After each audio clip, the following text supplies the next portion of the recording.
Virus disebut dengan parasit intraselular obligat. Kenapa disebut dengan demikian? Karena virus ini hanya dapat hidup di sel organisme yang hidup. Apabila organisme tersebut mati, maka virus tidak akan bisa hidup. Sel hidup yang ditumpanginya ini biasa disebut dengan sel inang. Nah, sel inang ini bisa berupa tumbuhan, hewan, maupun manusia. Virus yang menyerang sel eukariota atau sel yang mempunyai membran inti biasanya hanya menyerang pada jaringan. Nah, contohnya seperti virus HIV. Nah, virus ini menyerang pada sel darah putih manusia. Apabila sel darah putih sudah diserang, maka sistem kekebalan tubuh manusia akan menurun. Contoh lainnya seperti virus influenza. Nah, virus ini biasanya menyerang pada permukaan saluran pernapasan manusia, sedangkan pada jaringan yang lain tidak diserang. Penularan virus dari suatu sel ke sel inang lainnya dapat terjadi secara langsung maupun tidak langsung. Untuk terjadi secara langsung biasanya melalui media seperti udara, air, kemudian darah, lendir, dan media lainnya. Penularan virus secara tidak langsung biasanya membutuhkan perantara vektor atau hospes perantara. Nah, contohnya seperti flavivirus, virus dengue yang menyebabkan demam berdarah, membutuhkan vektor perantara yaitu nyamuk Aedes aegypti.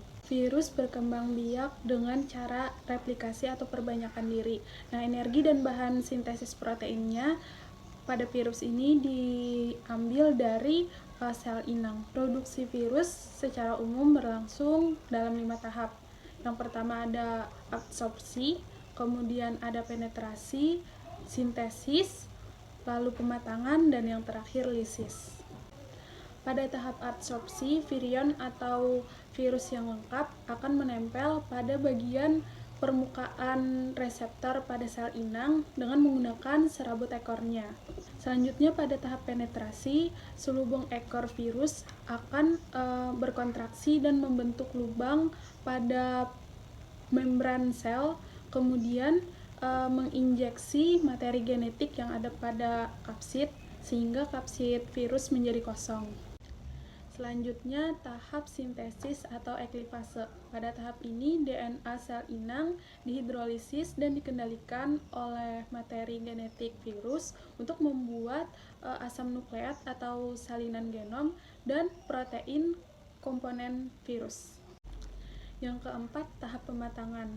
Nah, hasil dari sintesis tadi yang mula-mulanya masih terpisah antara kepala, ekor, dan serabut ekor dirakit menjadi virion-virion baru atau virus yang lengkap. Tahap yang terakhir yaitu tahap lisis. Nah, pada tahap ini setelah virion-virion baru terbentuk, maka virion ini akan menghasilkan enzim lisozim. Enzim ini adalah enzim penghancur untuk menghancurkan dinding sel inang. Kemudian setelah hancur, maka terjadi osmosis ke dalam sel inang sehingga sel inang ini membesar dan akhirnya pecah. Setelah pecah, maka virion-virion tadi akan keluar dari sel inang untuk menuju ke sel inang lainnya.